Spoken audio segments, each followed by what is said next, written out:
There is one word in the Lord's Prayer that Jesus invented, a word that appears nowhere else in ancient Greek, not in Plato, not in Aristotle, not in a single papyrus or receipt or letter from the ancient world. And if you've been saying this prayer since you were a child, you probably have no idea what it actually means. The word is ipiasion, and translators have been hiding it for 2,000 years behind a single bland syllable. Daily. It's not daily, not really, not in the way you think. Origen, one of the earliest Christian theologians, admitted in the 3rd century that he had searched every Greek philosopher, every playwright, every papyrus, and could not find this word anywhere. He concluded that Jesus must have coined it himself. Jerome, translating the Bible into Latin around the year 400, was so puzzled by this word that he translated it 2 completely different ways in the same paragraph. In Luke's Gospel, he called it daily. In Matthew's Gospel, he called it supersubstantial. 2,000 years later, Catholic, Orthodox, and Protestant linguists are still arguing about what it actually means. And that's just one word. There are others. The word translated as Father is not the formal Hebrew word for God. In fact, in the entire Old Testament, nobody had ever prayed to God the way Jesus was about to teach these people to pray. It was almost forbidden. The word translated as temptation is one that a pope publicly changed in 2019 because he said the traditional version was making God look like a manipulator who traps his own children. And the final line, the one about the kingdom and the power and the glory forever, almost certainly is not something Jesus ever said. It was added by scribes centuries later. When we get to the manuscripts, I'll show you exactly which ones don't have it. You've prayed this prayer your whole life, and there is a very real chance that almost every word means something different from what you were taught. So let's go back, all the way back, past the King James Version, past the Latin Vulgate, past the Greek New Testament, past even the Aramaic that Jesus actually spoke on those Galilean hillsides. We're going to take this prayer apart, word by word, line by line, what Jesus said, what it meant to the people listening, what it means for you tonight. Because here is what nobody warns you before you start this journey. Once you see what these words actually meant, you can never say this prayer the same way again. You can't unhear it. So if you're still watching, stay with me. It gets stranger from here. Before we can talk about what Jesus said, we have to talk about where he said it. Because to understand why he invented that word, you have to understand what he was pushing back against. And what he was pushing back against was 2,000 years of Jewish prayer tradition that made a single word almost impossible to say. Picture a hillside in Galilee, not the tourist-friendly version with tour buses and gift shops. The real version, dry grass, basalt rocks, the Sea of Galilee glittering in the distance like a slab of hammered pewter, dust rising off the sandaled feet of a few hundred people who have walked, some of them for days, to hear a traveling rabbi from Nazareth talk about something new. The year is somewhere around 30 AD, the rabbi is Jesus, and the crowd has just asked him something specific, not about miracles, not about the kingdom, about prayer. Teach us to pray, they said, the way John taught his disciples to pray. That request is more loaded than it sounds. Prayer in the 1st century Jewish world was not casual.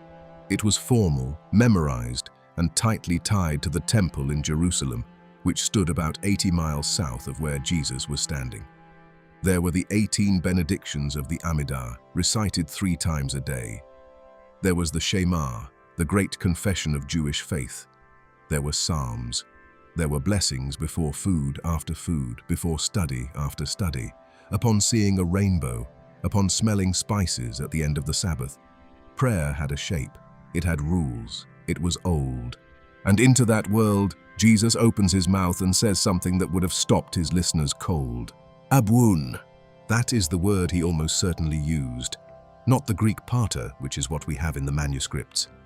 Jesus was not preaching in Greek. He was speaking in Aramaic, the everyday language of the region, a Semitic tongue related to Hebrew but distinct from it, closer to what you might hear in the kitchen than in the synagogue. And in Aramaic, the word for father, the formal one, would have been Abba, and the possessive form, our Father, was Abwoun. Now here is where it gets interesting. Abba was not the formal, priestly, distant word for a father figure. It was intimate, it was familial. Some scholars have described it, a little imprecisely, as being close to daddy, though most now agree that is an oversimplification. A better translation might be something like dear father, or the way an adult son would address his own father with warmth, but also with respect. It was the word a child learned first. It was the word a grown man used when his father was dying in the next room. And Jesus is telling this crowd on this hillside to use that word when they speak to the God who parted the Red Sea, the God whose name was so sacred that the high priest would only speak it once a year on the Day of Atonement in the innermost chamber of the temple, and the crowd would fall on their faces when he said it. That God, Abba. You need to feel how strange this was. In the entire Hebrew Bible, God is called Father about 15 times, and always in a communal, national sense, as in the Father of Israel. Not once, not a single time, is a private individual recorded praying to God directly using the intimate "my Father." That is not a cultural quirk. It was almost unthinkable. God was the Almighty, the Lord of hosts, the King of the universe. You approached him with fear and awe. You did not sit on his lap. Jesus tears that wall down in the first word. But there is more. He does not say "my Father," he says "our Father." That plural possessive is doing an enormous amount of theological work in a single syllable. It is telling every single person in that crowd that they are approaching God, not as isolated petitioners, but as a family. The fisherman standing next to the tax collector, the Pharisee standing next to the prostitute, the Roman centurion, if he happened to be listening from the edge of the crowd, standing next to the zealot who wanted him dead. All of them saying "our." That word makes it impossible to pray this prayer while hating the person next to you. You cannot say "our Father" and mean mine, not theirs. The grammar itself will not let you. And then Jesus adds the next phrase, and it is one of the most misunderstood in the whole prayer. "Who art in heaven." We hear that today and we picture God up there, somewhere above the clouds, on a throne, distant, physically far away. That is not what the original word means. The Aramaic phrase, "debois shmaya," and the Greek phrase, "ho en toi uranoi," do not point to a location on a cosmic map. The word shmaya in Aramaic and uranoi in Greek is plural, heavens, not heaven. And in the ancient Semitic worldview, the heavens was not so much a place as a state of being, a dimension, the realm where the fullness of divine presence exists. Some early Aramaic scholars have argued the phrase carries the sense of the Father who is everywhere, whose presence fills all dimensions. Not a Father on a throne looking down, a Father who is present in every place where his reality is fully realized. Think about what that does to the prayer. You are not shouting up at the sky. You are addressing someone who is closer to you than your own breath. Someone whose kingdom, as we will see in a few minutes, is described as being both here and coming. Someone who is not out there but in every direction at once. The opening line, in the original languages, is doing three things simultaneously. It is redefining who God is. It is redefining who you are as part of an hour. And it is redefining the space between you and God, from an infinite distance to no distance at all. Abun de Boishmaya. You could sit with just those two words for an hour. Jesus is only getting started, because there is a reason he began the prayer this way, and it is not sentimental. Prayer, as he is about to teach it, is not a wish list. It is not a ceremony. It is a relationship being repaired in real time. Every word that comes next builds on the intimacy that this first word establishes. If you do not get Abba right, the rest of the prayer does not work. And here is the part almost no one talks about. In Luke's version of this same prayer, in chapter 11 of Luke's Gospel, the opening is even more startling. Luke does not say "our Father who art in heaven." Luke says simply, "Pater," Father. Just that, one word, which strongly suggests that when Jesus taught this prayer, the very first word was just Abba. That was it. That was the shock. And Matthew's Gospel, later, formalized it slightly for a Jewish Christian audience that expected a bit more ceremony. But at the ground level, at the Galilee level, Jesus opened his mouth and said one word, and it changed how a person could talk to God forever. Abba. Now hold that word in your head, because what comes next only makes sense if you understand who he is teaching you to speak to. The second line of the prayer is the one people zone out on. Be honest. Most of you have said this line 10,000 times in your life and could not tell me what it means. Hallowed be thy name. It sounds religious. It sounds archaic. It sounds like the kind of thing people say in church because they were taught to say it in church. And this is the line that hides one of the most radical ideas Jesus ever taught. Because if I told you right now that this line is actually a direct challenge to how you live your life, not a poetic phrase about God's holiness, you would probably want to know why. So let me show you. Let's start with the word name. In English, a name is a label. It is what your parents wrote on your birth certificate. It is what your friends call you. If your name is John, you are John, but you would still be you if they had called you Michael. The name is separable from the person.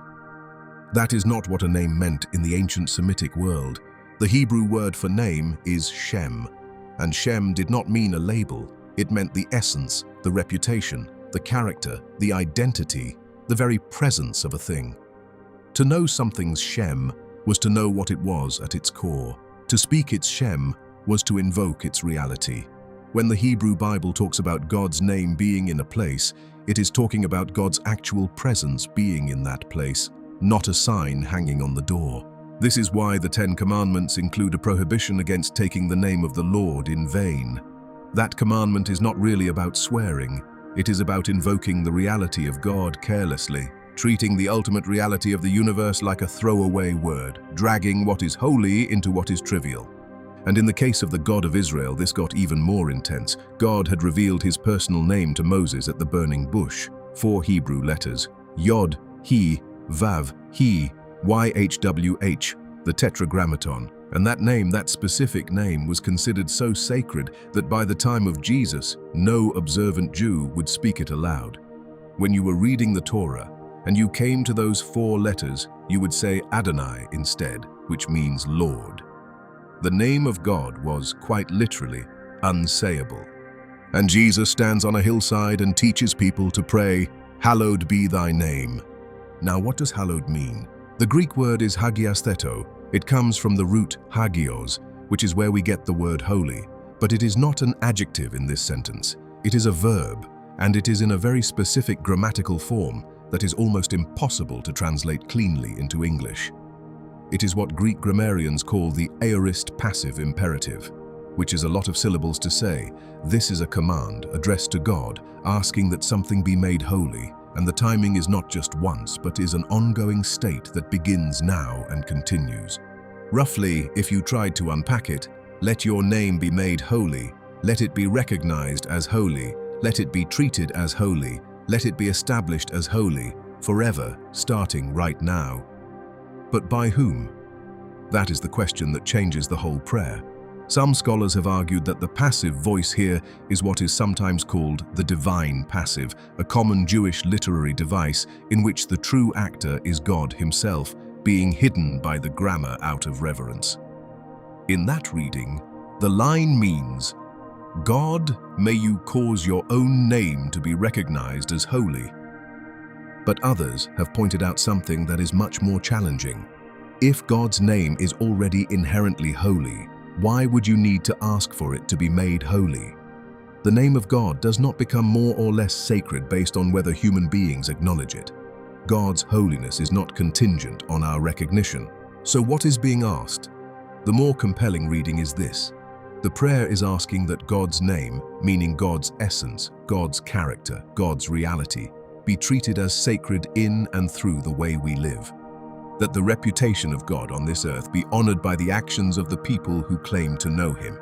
Which means this line is not just a piece of ceremonial ornamentation, it is a commitment. When you say, "Hallowed be thy name," you are saying, in effect, let my life not be the reason someone thinks less of you. Let the way I treat my neighbor, the way I speak to my children, the way I handle my money, the way I forgive an enemy, be a reflection that honors your character rather than distorts it. Read that again if you need to, because that is what those 5 words in English are actually asking. There is a rabbinic teaching that goes back at least to the 2nd century that draws exactly this line. It is called Kiddush Hashem, which literally means the sanctification of the name. And in Jewish thought, Kiddush Hashem is what happens when a person's life, particularly in moments of pressure or hardship, brings honor to God. Its opposite, Chilul Hashem, the profanation of the name, is what happens when a person who claims to be devout behaves in a way that shames the God they say they serve. Jesus, who was rabbinically trained, would have known this framework intimately, and he is putting it into the 2nd line of the prayer, right after Our Father. Almost immediately after establishing intimacy with God, he is establishing responsibility to God. The two go together. You cannot have one without the other.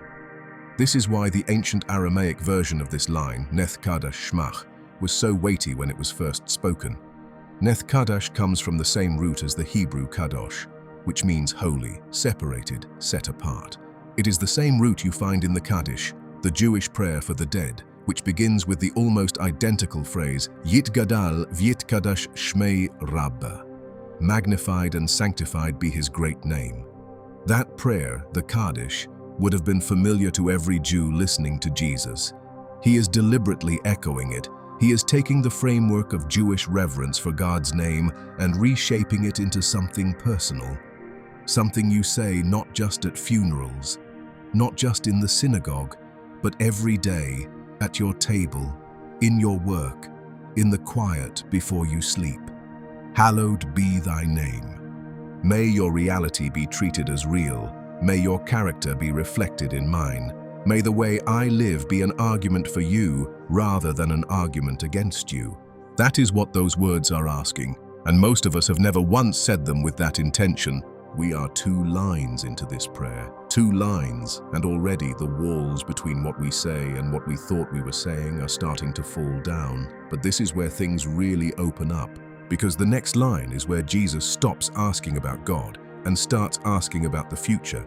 And when we look at the Greek word he used, it turns out he was not asking for something we go to. He was asking for something that comes to us. Every culture in the ancient world had a word for kingdom. But the word Jesus used, Malkuth in Aramaic, Basileia in Greek, did not mean what we usually picture. When we hear kingdom, we think of a place, a territory with borders, a geographic area ruled by a monarch, castles, flags, land. Malkuth does not mean any of that. Malkuth is a Hebrew and Aramaic word that means the active reign of a king. It is not the territory the king rules, it is the fact of the ruling itself. It is what a king is doing when he sits on the throne and makes decisions and dispenses justice. It is more verb than noun, more movement than location. So when Jesus teaches us to pray, "Thy kingdom come," he is not asking for a place to arrive. He is asking for a reality to break in. He is asking for God's active reign, God's way of doing things, God's justice, God's healing, God's mercy, to become present in the world in a way it currently is not. And this is where the Greek grammar does something remarkable. The verb eltheto is aorist imperative, 3rd person singular. Same tense we saw in hallowed be thy name. The sense is, let it come, let it arrive, now, and keep coming. It is not a request for a distant future event. It is a request for something to begin happening in the present moment and continue. Here's why this matters for you specifically. If Jesus is teaching a prayer where the kingdom is already breaking in, then every single time you have said this prayer in your life, you were not asking for something 2,000 years in the future. You were asking to be part of something that is happening right now, in you, in the room you are sitting in, tonight. In fact, in the previous chapter of Matthew's Gospel, chapter 4, verse 17, Jesus opens his public ministry with a very specific sentence. Repent, for the kingdom of heaven is at hand. The Greek word there, engikon, means it has drawn near. It is already close. It is right on the doorstep. Jesus is not announcing something 2,000 years away. He is announcing something that has just arrived in his own person, in his own teaching, in the healings he was doing on those Galilean hillsides. Which means when he teaches this prayer, he is teaching people to pray for the continuation and the expansion of something that, in his view, had already started. He is telling them, ask for more of what you are already seeing. This is what theologians call the already and not yet tension in the Gospels. The kingdom has come in Jesus, and the kingdom is still coming in fullness. And every time you pray this prayer, you are standing in the tension between what has broken in and what has not yet fully arrived. But then Jesus adds a second line that shapes the first. And in some manuscripts, particularly Matthew's, the line reads, "Thy will be done on earth as it is in heaven." Take that phrase apart with me. Thy will be done. The Greek is genetheto to thelema sou. The word thelema means will, desire, purpose. It is what someone actively wants. And genetheto is again in that aorist imperative form. Let it happen. Let it be brought into being. Let it be realized. And the sentence continues, on earth as it is in heaven. Here is what almost no one notices about that phrase. The Greek is hos en urano kai epiges, literally, as in heaven, also on earth. Not the other way around.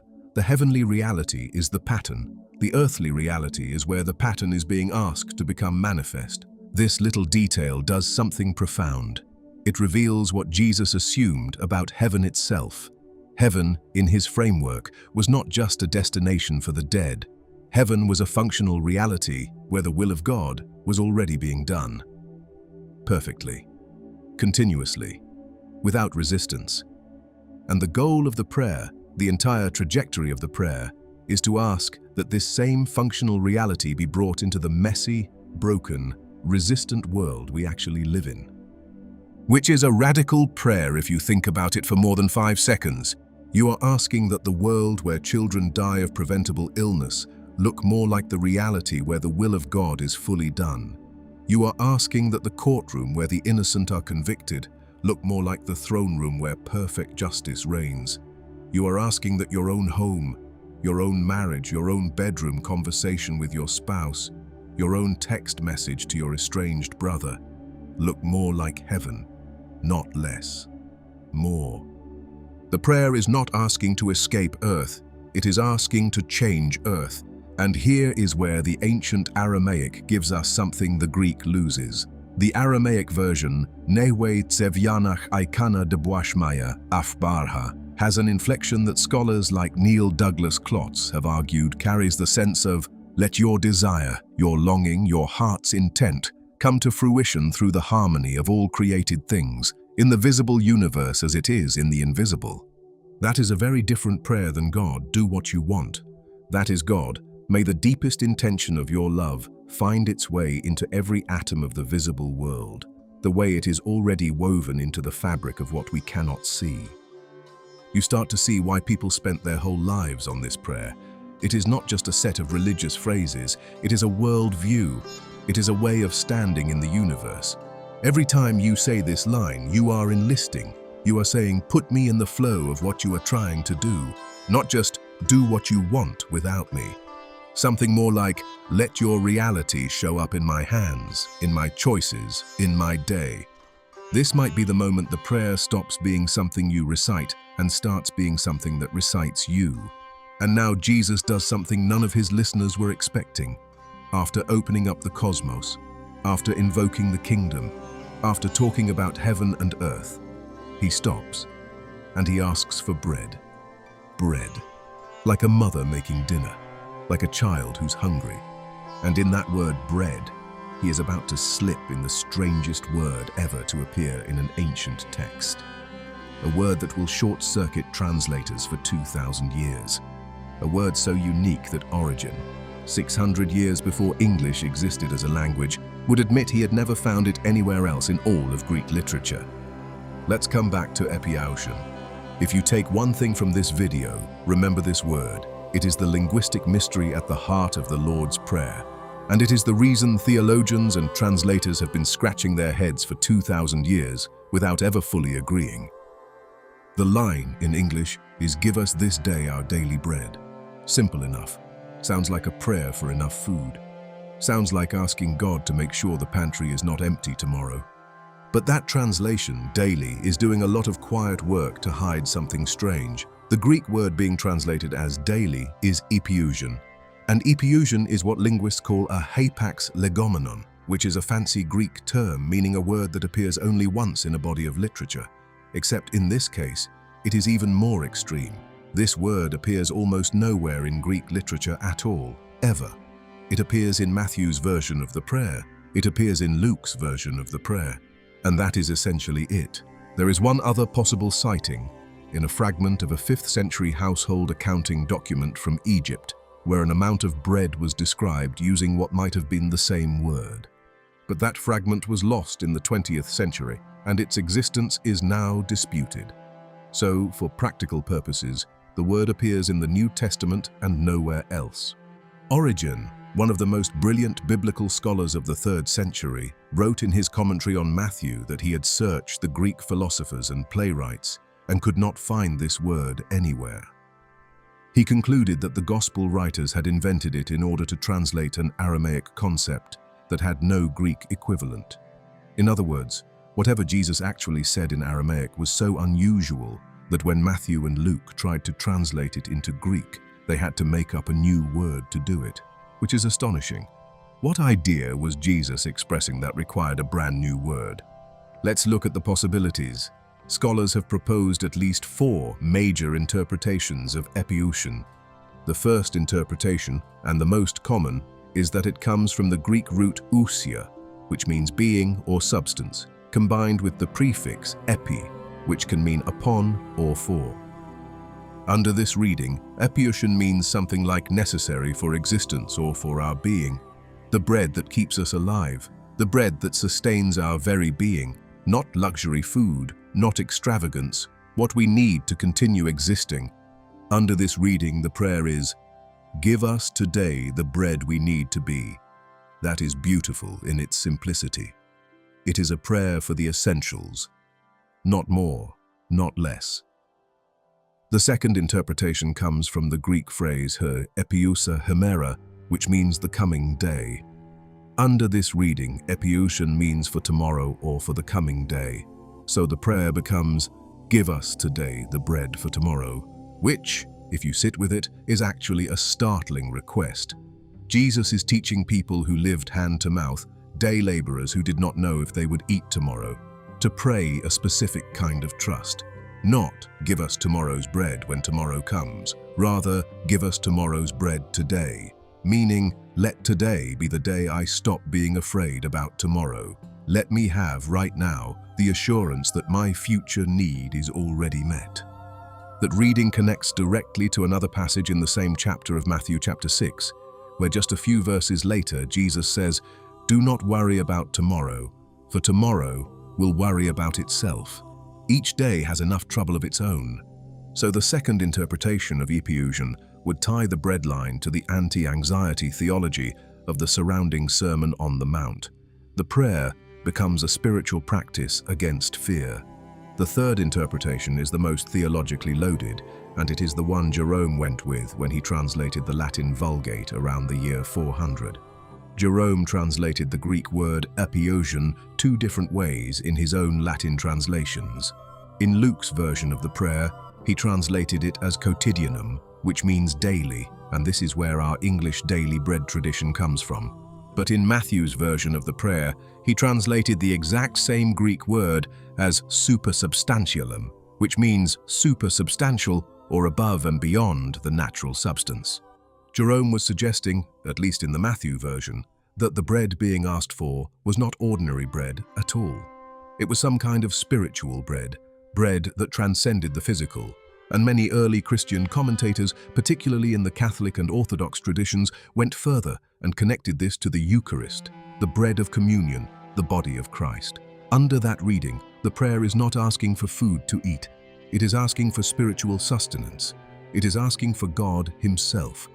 This is why Catholic and Orthodox theology has treated this line as a Eucharistic prayer for centuries. When you pray for your epiousion bread, you are, in that tradition, praying to be nourished by the presence of Christ Himself. The fourth interpretation is more modern, and it comes from a careful look at what Jesus might have said in Aramaic. Some Aramaic Christian traditions preserve the phrase as Havlan lachma de sunkanan yaomana, which some scholars translate as "Give us the bread of our need for today." That reading is somewhere between the first and second interpretations. The bread we need, not the bread we crave. Just what is required. So which is it? The honest answer is that we do not know, and that ambiguity might itself be the point. Here is what I want you to sit with. Jesus, teaching this prayer on a hillside in Galilee, in an economy where roughly 90% of the population was rural and lived close to the edge of hunger, picks the exact moment in the prayer where you would expect a very practical request, and drops in a word that carries at least 4 possible meanings, all of them true, all of them layered on top of each other.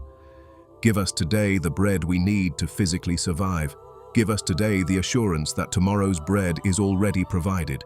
Give us today the spiritual bread that transcends our physical needs. Give us today the exact quantity of what is required for our being. All of these readings can be simultaneously true. And that is why this line is not really a shopping list. It is a whole theology of dependence distilled into 8 words. And I want to point out something else. The word give is in the imperative. It is a command. Jesus is teaching us to command God to give us bread. That should stop you. In the ancient world, you did not command deities. You supplicated them. You brought sacrifices. You said please in 15 different ways.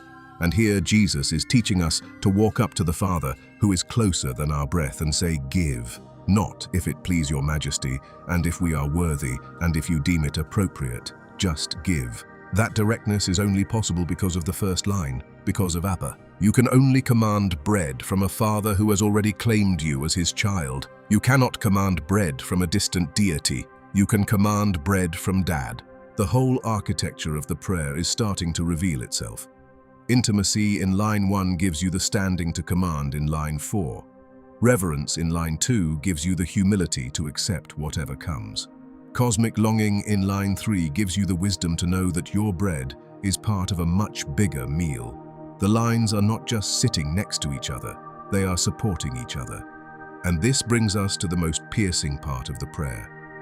Because if the first 4 lines were about God and about our needs, the next line is about us.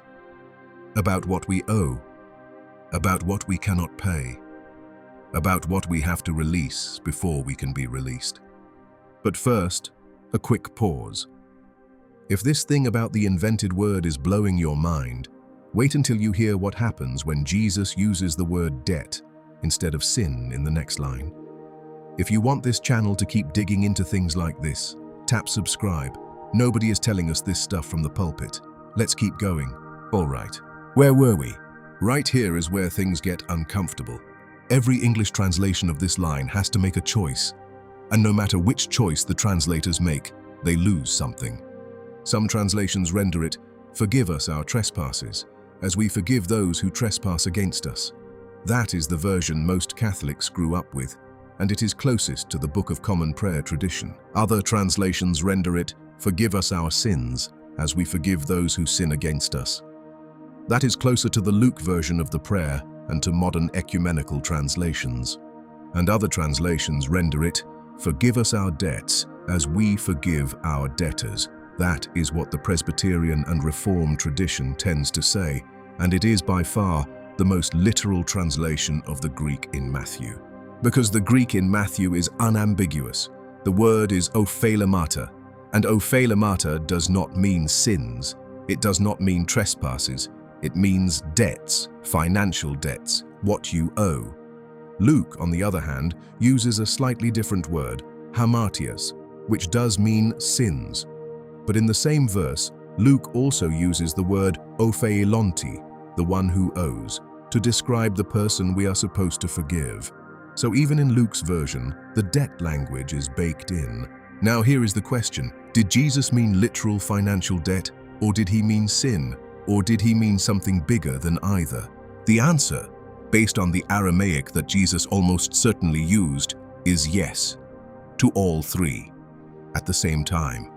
The Aramaic word is hoba, and hoba is a beautiful and complicated word that means, simultaneously, financial debt and moral offense. In 1st century Aramaic thought, sin was not primarily thought of as breaking a rule. It was thought of as incurring a debt. When you did something wrong, you owed. You owed the person you had hurt. You owed the community. And ultimately, you owed God. This is why in the book of Leviticus, the sacrificial system is described in transactional language. You bring a lamb to the temple because you have a debt to pay. The Hebrew concept of atonement is not just about being sorry. It is about balancing the ledger. So when Jesus teaches his followers to pray for their hoba to be forgiven, he is asking for the whole ledger to be wiped.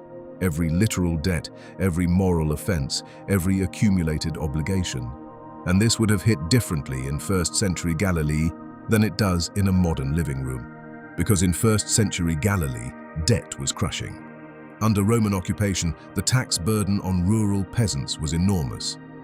Estimates from historians like Josephus and modern scholars like John Dominic Crossan and Richard Horsley suggest that a Galilean farmer could easily be paying somewhere between 40% and 60% of his harvest in various forms of tax and tribute: Roman tax, Herodian tax, temple tax, tithe, landlord tax if you were a tenant farmer, which most rural Galileans effectively were, because ancestral land had increasingly been consolidated into large estates.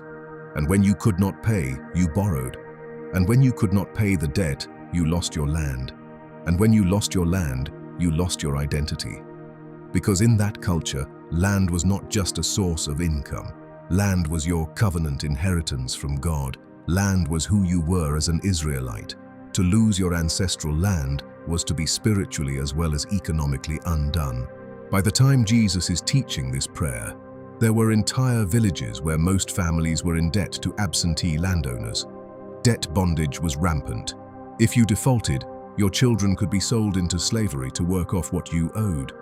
Historians have documented that debt was one of the primary drivers of the Jewish revolt against Rome that would eventually break out about 40 years after Jesus' ministry in the year 66 AD. Into that reality, Jesus teaches people to ask God to forgive their debts. And here is where the prayer becomes something almost nobody talks about. Because what Jesus is teaching in the middle of Roman-occupied Galilee is a form of quiet economic revolution. He is not just talking about spiritual forgiveness, he is talking about a whole social system. And if you understand what he is doing here, you understand why the Romans eventually decided he was too dangerous to be allowed to keep teaching. And then he does something else. He ties the vertical to the horizontal. Forgive us our debts as we forgive our debtors. That word "as" is doing enormous theological work. In Greek, it is hos, and it can mean in the same way that or to the same extent that, which means the prayer is asking God to forgive us with the same measure and in the same manner that we forgive the people who owe us. This should terrify you. Read that again. You are asking God to hold you to your own standard. Jesus emphasizes this so hard that he does something unusual for the prayer. Immediately after teaching it, in Matthew chapter 6, verse 14, he pauses and offers a commentary on this single line. He says, "For if you forgive others their trespasses, your heavenly Father will also forgive you. But if you do not forgive others their trespasses, neither will your Father forgive your trespasses." That is the only line of the prayer that Jesus stops to explain. He does not explain the bread. He does not explain the kingdom. He does not explain the temptation. But he stops the sermon to make sure his listeners understand this one. Because it is the one line where our participation is essential. God's willingness to forgive you is bound up in your willingness to forgive others. And it is not a coincidence that this teaching lands directly in first-century Galilee in the economic context of massive rural debt. Jesus is not just making a spiritual point. He is teaching a whole way of unwinding the social system that was crushing his listeners. In an economy where every relationship was mediated by debt, releasing your debtors was a small revolution. It was reintroducing grace into a system that had been reduced to accounting. There is a Jewish concept that Jesus was almost certainly drawing on here called the Yovel, or the Jubilee. Every 50 years, according to Leviticus chapter 25, all debts were supposed to be forgiven, all slaves were supposed to be freed, and all ancestral land was supposed to be returned to its original tribal owners. The Jubilee was Israel's built-in economic reset button. It was the mechanism by which no family could be permanently locked into poverty because of debts they could not escape. By the 1st century, the Jubilee had largely fallen out of practice. Debts kept accumulating, land stayed consolidated, and Jesus, in the middle of the Lord's Prayer, plants a small Jubilee inside the daily prayer of every one of his followers. Forgive us, as we forgive. He is asking us to become the Jubilee every day, in our own relationships, which is why, if you actually think about this line, it is one of the hardest sentences in all of religious literature. You are being asked to release, not because the person deserves it, not because they have earned it, not because they have apologized, just because you are also carrying a debt you cannot pay. And the only way the whole system stops crushing everyone is if grace starts flowing horizontally as well as vertically. And this is why so many of us skip this line. Not out loud, we say it. But you cannot honestly pray this prayer while you are mentally composing the passive-aggressive text you plan to send tonight. You cannot say forgive us while you are still building the case against your brother in your head. The words won't hold. Jesus knew that. And when we do that, according to the very man who taught this prayer, we are asking God to give us the exact grace we are refusing to give. If you have never had this line hit you, sit with it now. Because Jesus is doing surgery here. He is telling you that the wound you cannot let go of is the exact wound blocking your own healing, not as some kind of punishment, as a description of how forgiveness works. It moves in both directions or not at all. And this is where the emotional center of the prayer lives. This is why, in every language, in every century, in every branch of the church, this is the line that stops people cold. Because Jesus is asking us to become like the God we are asking for mercy from, and he is telling us we cannot pray this prayer honestly until we start. In 2019, Pope Francis publicly approved a change to the Italian version of the Lord's Prayer. The change was to this line, specifically to the phrase, "and lead us not into temptation." The Italian translation used for centuries had rendered it "non cae indurre in tentazione," which literally means, "do not lead us into temptation." The new translation is "non abbandonarci alla tentazione," which means, "do not abandon us to temptation." That is not a small edit. That is a theological correction. And the reason the Pope approved it was because, in his view, the traditional English and Latin translations misrepresent what Jesus actually meant. God, he argued, does not lead people into temptation. To suggest otherwise contradicts the character of God, as revealed in the rest of the New Testament. A father does not lead his children into a trap. So what is the line actually saying? The Greek is kaimi eisenenkes hemas eis perasmon. Let's take that word by word. Perasmon is the noun that we translate as temptation, but the Greek word perasmos does not primarily mean the enticement to do something bad, which is what temptation implies in modern English. Perasmos means a trial, a test, a crucible, the kind of situation where a person's true character gets revealed under pressure. In the New Testament, the word is used both ways. Sometimes it means the pull towards sin, but often it means something more like a severe testing that tries a person's faith. It is the word used in the book of James, chapter 1, where the writer says, "Count it all joy when you fall into various trials." Same word. And there it clearly does not mean temptation. It means hardship, testing. So when Jesus teaches this line, he is not necessarily just asking God to keep us away from the desire to sin. He may be asking something bigger. He may be asking to be spared from the kind of severe, faith-shaking, character-testing trials that can break a person. Now, the verb, eisenenkes, from the root eisphero, means bring into or lead into. The tense is aorist active subjunctive with the negation me preceding it, which produces a construction that grammarians call a prohibitive subjunctive. It is essentially a strong request. Roughly, do not bring us into, do not lead us into, do not carry us into. So the literal Greek is, do not bring us into trial. Now, does God lead people into trial in the New Testament? There is one very obvious example. In Matthew chapter 4, verse 1, right at the start of Jesus' public ministry, the text says, "Then Jesus was led by the Spirit into the wilderness to be tempted by the devil." The Greek word for tempted there is the verb form of peirasmon. The Spirit of God actively leads Jesus into a peirasmos, into a trial, into a testing. So it is not that God never leads people into trials. Sometimes he does. Sometimes trial is part of the training. Sometimes suffering is part of the path.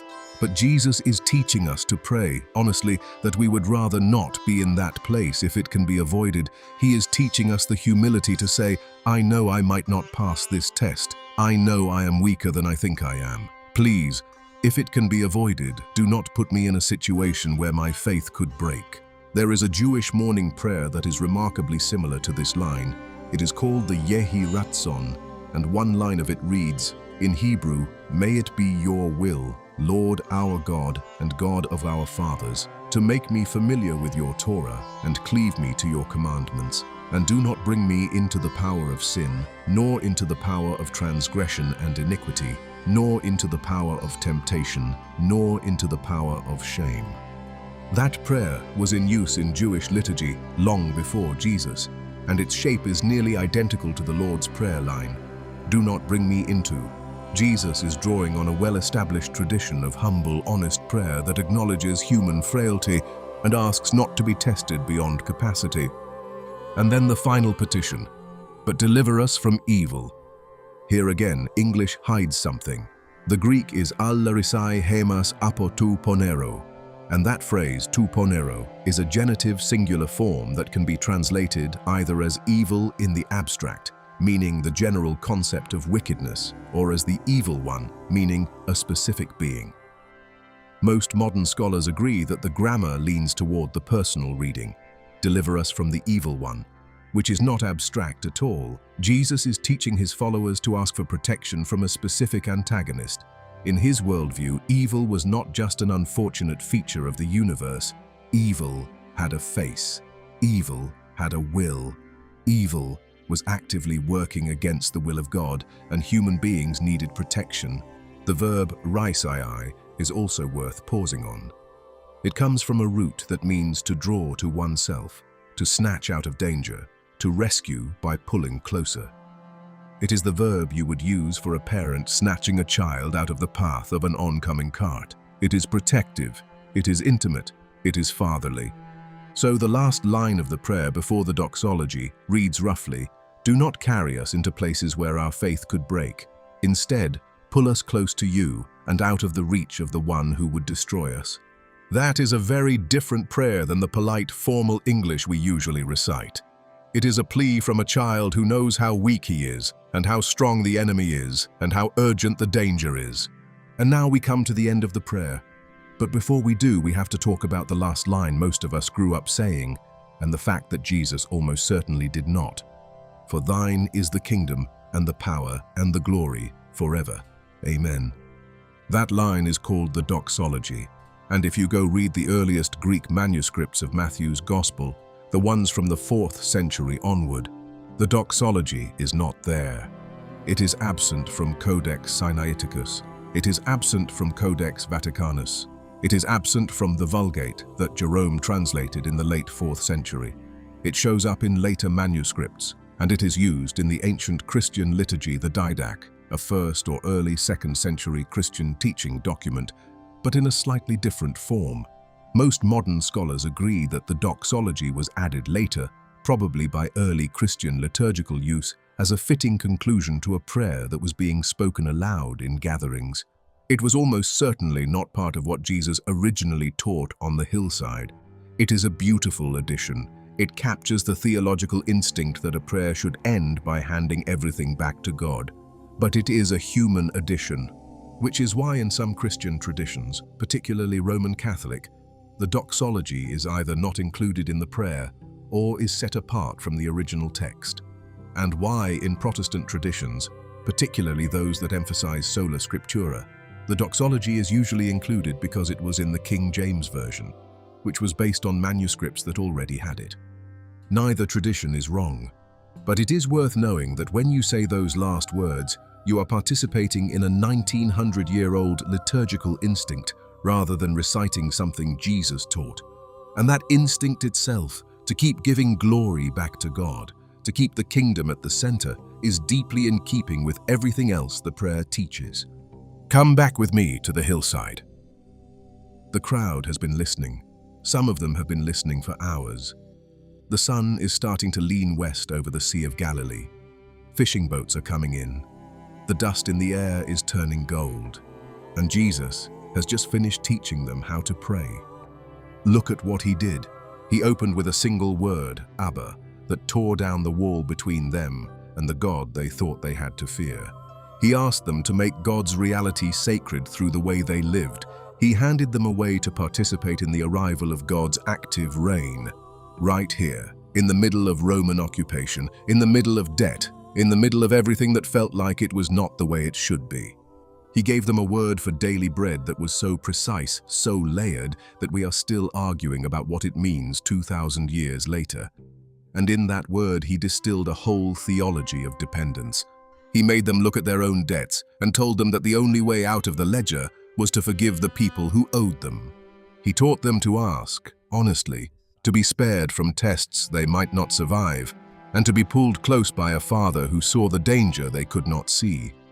And he did all of this in about 60 seconds of teaching, in one prayer, in language a child could remember.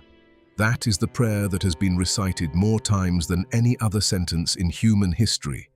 It has been said in stone cathedrals and in prison cells. It has been said by soldiers before battles and by mothers over cribs. It has been said in Latin and in Aramaic and in Swahili and in Mandarin and in every dialect of every continent. It has been said at weddings and at funerals and at the exact moment when someone did not know what else to say. And what I hope you take away from this video is that all along, every time it was said, it was doing something. It was reshaping the person praying it. Not because it is a magic formula, because it is a rehearsal of a whole way of being human. You do not just say the prayer. The prayer over time says you. Every time you use the word Abba, you are being trained to see God as intimate, not distant.